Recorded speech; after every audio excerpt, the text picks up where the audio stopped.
Here's what we're going to do today. I'm going to give you 5 things I do not like about the EBox 2.0, and it's broken.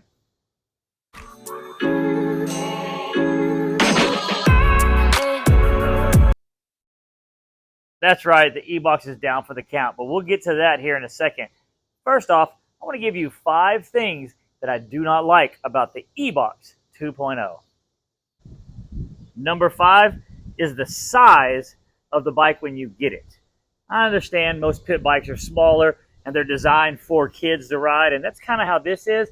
But if you look at a lot of the advertisements and a lot of the way this thing is promoted, it's almost promoted as a pit bike alternative or adult-ready pit bike. And as you can see, my foot pegs, as you watch in another video, I'll put a link in the description of how I move the foot pegs back and down. That they're just way up here, and it's really almost impossible to ride with them that far forward and up, and the handlebars are tiny. So I had to spend money right off the bat to buy the Pro Taper bars, and good thing that I have the ability to make things, because I made these little brackets, as you can see here, and those brackets moved it down, made it much better at riding. So number 5, it's got to be just how small this thing is. Number 4 is going to be this throttle. What I mean by the throttle's fine. I'm going to go off of that right there. The throttle is okay, but there's 2 things in number 4 that I don't like. First off, there's no way to put a smaller, regular dirt bike size grip on this. The inside of this throttle, I peeled this grip off. It's huge. There's no way to put anything but this, so you've got to run the big fat grips. You get used to them, but it is a little uncomfortable when you're used to actual dirt bike grips. And the other part of number 4, this throttle, is it's really weird. If you go full throttle and you get going, if you just let off like 1/8 of a turn, it starts pulling harder.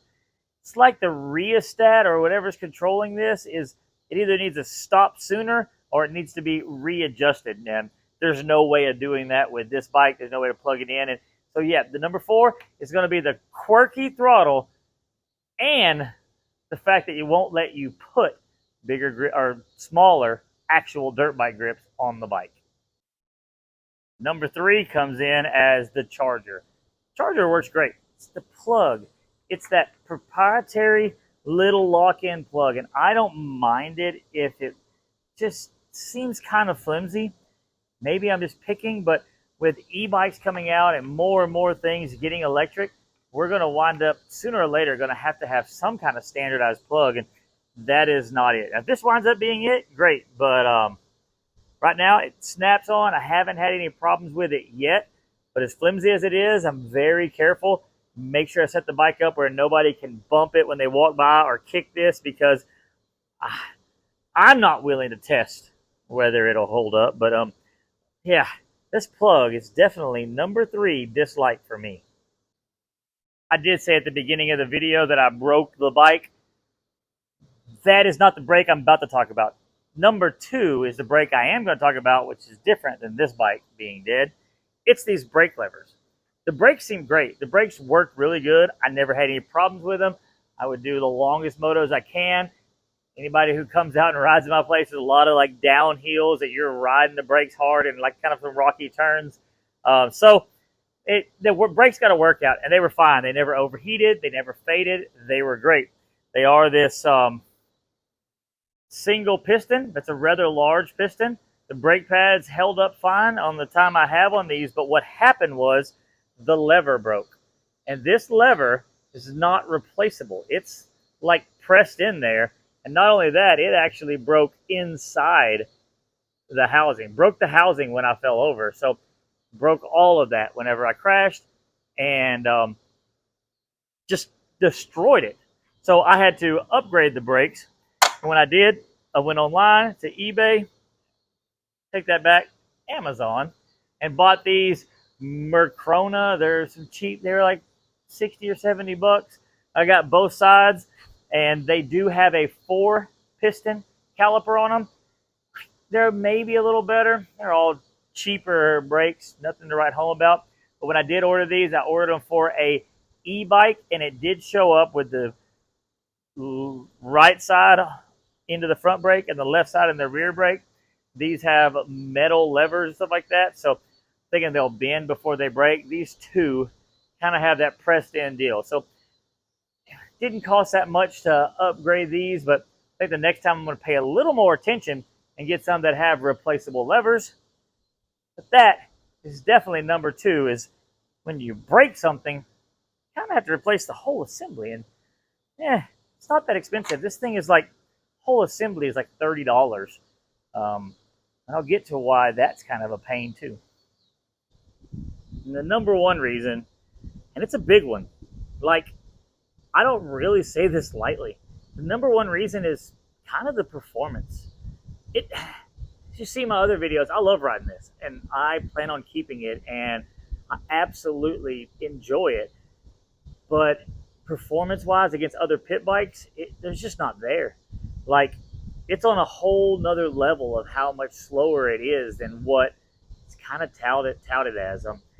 It pulls me fine, but the type of power it delivers, we have some jumps coming out of corners that I haven't hit. Doubles that I hit on completely stock 110s, and probably I mean, almost could hit a 50 on it. And that's kind of where this power is.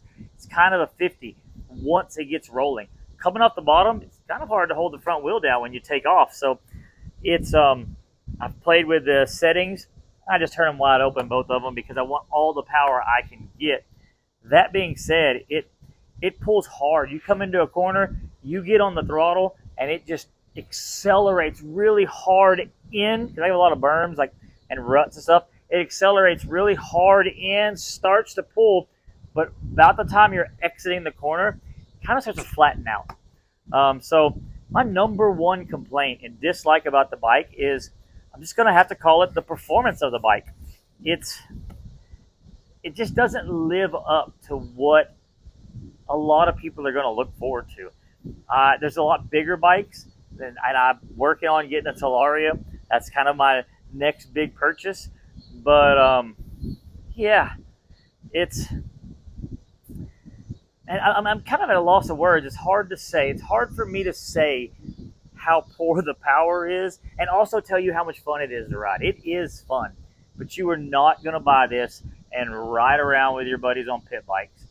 You're not going to buy this and be blown away by how fast it is. That does bring me to what's broke. So let's talk about what actually happened. We had the bike out, and we had decided to do a lap time challenge. And what we did is, I have 3 pit bikes, and each one's really fast, one's really stock, and then this one. And what we were doing is, everybody would do a lap time on the really fast one. Then everybody would do a lap time on the stock 110. And then whoever was the fastest out of the other bikes, they went last. We had like 4 people here. And whoever was the slowest went first on this. So it would slowly die as we were putting long motos on it. So it kind of made it fun, you know, like, and my son is a professional dirt bike racer, so he was most definitely the fastest, like way faster than all of us on the pit bikes. He was going to go last. It lasted through 3 guys. Yeah, 3 riders. 2 of us, my size, 185-ish pounds. His son, who's probably 120 pounds, and my son, who's 165-ish, whatever. But it lasted the first 3 riders. No problem, no hiccup. My son was on his final lap of his 3-lap moto or whatever it was, and it just died. It just wouldn't go.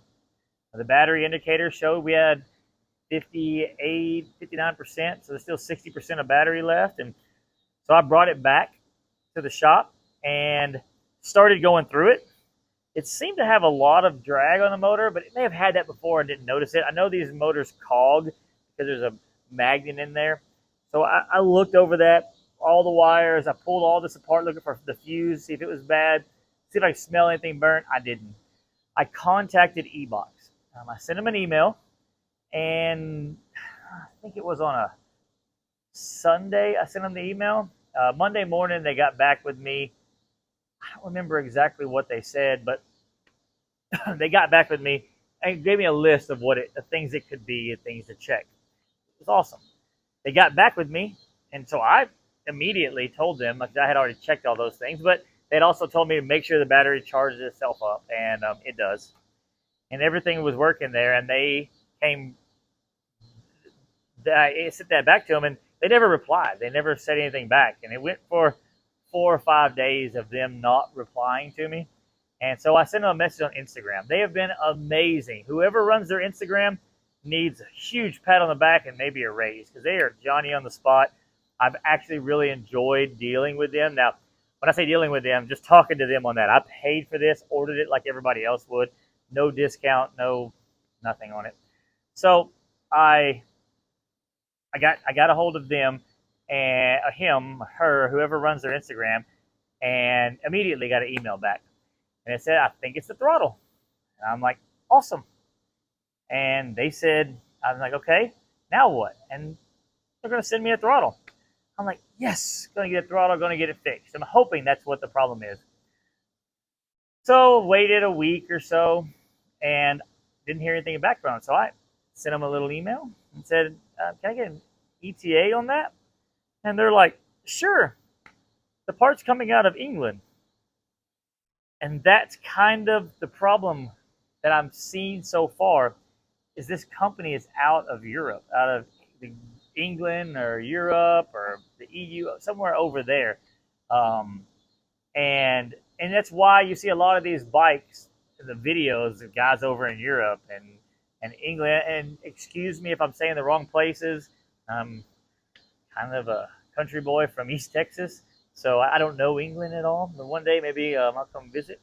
But so over in that Europe area, they well, I feel like an idiot when I say that, but anyhow, that's why the videos come from. A lot of videos are there because that's where these bikes, I think, kind of originated. They originally started selling them. Obviously, they're made in China, and I have no problem with that.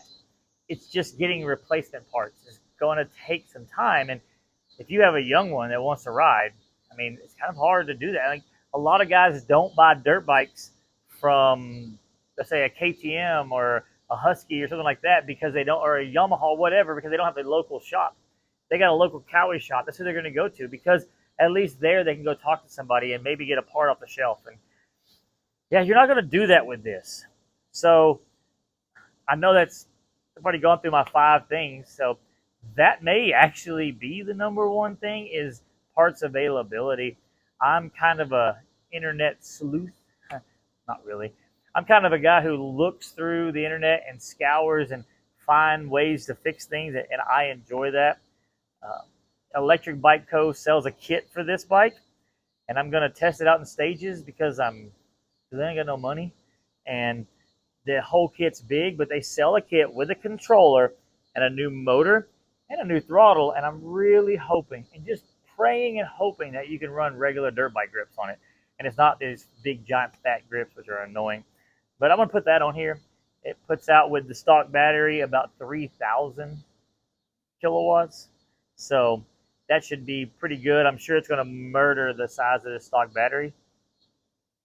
Then I'll look at upgrading the battery. But that's I guess you'd call it the 5 things that we'll just say 6. The 6 things I don't really like about this bike. And I still love the bike. So those things are minuscule, but I don't want somebody to buy this and not know that it has some very inherent problems. And I have other pit bikes that I ride almost every day. So it's when this thing's broken or this thing's not up to the task, it's not that big a deal. But for $1,600 what this thing costs you, you could probably go buy a KLX, used KLX with a set of bars on it, and it will be a better pit bike than this in almost every way. So I really appreciate everybody for watching these. The feedback on this bike has been amazing. Please, if you want to see more of this, subscribe or just give me a thumbs up if you like what I'm doing. It makes me feel good. Not even monetized yet, but I'm working on getting there. And like I said, I really appreciate everybody for watching this and the feedback. makes me feel like y'all enjoy what I'm doing. So you got a very interesting project coming up next. So I don't know if y'all will enjoy it, the people into this, but if you like interesting cars, I don't know if interesting is the right word, but if you like interesting cars, stay tuned because I got something very interesting coming up.